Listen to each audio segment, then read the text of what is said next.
বাংলাদেশে ইসলামের ইতিহাস প্রায় ১৩০০ বছরেরও বেশি পুরনো। এটি মূলত বাণিজ্য, সুফি সাধকদের দাওয়াত এবং মুসলিম শাসনের মাধ্যমে ধীরে ধীরে বিস্তার লাভ করে। বাংলাদেশে ইসলামের আগমনের প্রাথমিক পর্যায় থেকে শুরু করে মুঘল সাম্রাজ্য পর্যন্ত আমরা আলোচনা করব।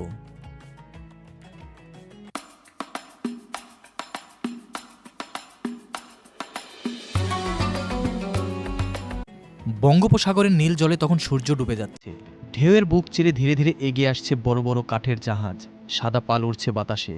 জাহাজের ডেকে দাঁড়িয়ে কিছু মানুষ নীরবে আকাশের দিকে তাকিয়ে আছে। তারা আরব, তারা ব্যবসায়ী, আর তারা মুসলমান। সময়টা ৭ম শতাব্দী। আরব উপদ্বীপে সদ্য আবির্ভূত হয়েছে নতুন এক ধর্ম, ইসলাম।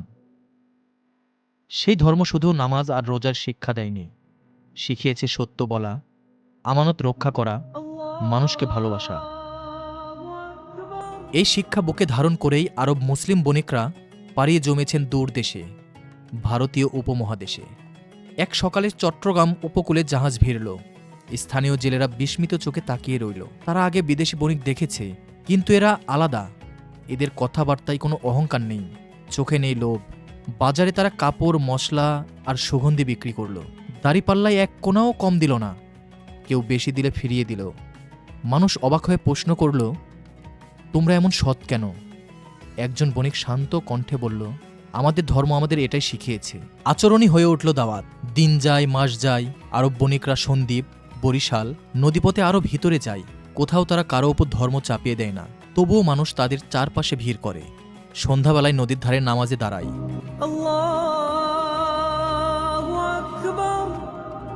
কেউ ডাকে না, তবুও মানুষ থেমে তাকিয়ে থাকে। সেই নীরব প্রার্থনার মধ্যে যেন এক অদ্ভুত শান্তি।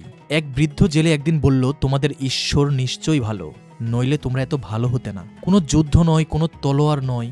এই সময়ে বাংলার মাটিতে কোনো যুদ্ধ হয়নি, কোনো দুর্গ ভাঙেনি, কোনো রাজা পরাজিত হয়নি। তবু এক নতুন বিশ্বাস ধীরে ধীরে মানুষের হৃদয়ে জায়গা করে নিচ্ছিল। কেউ ইসলাম গ্রহণ করছিল, কেউ শুধু সম্মান করতে শিখছিল।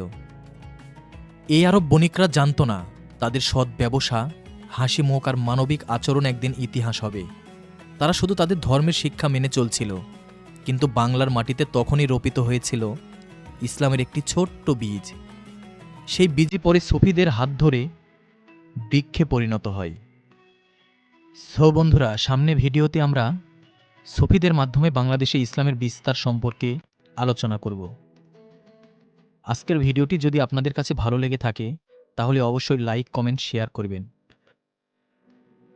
আর এমন নতুন ভিডিও পেতে আমার চ্যানেলটি অবশ্যই সাবস্ক্রাইব করবেন।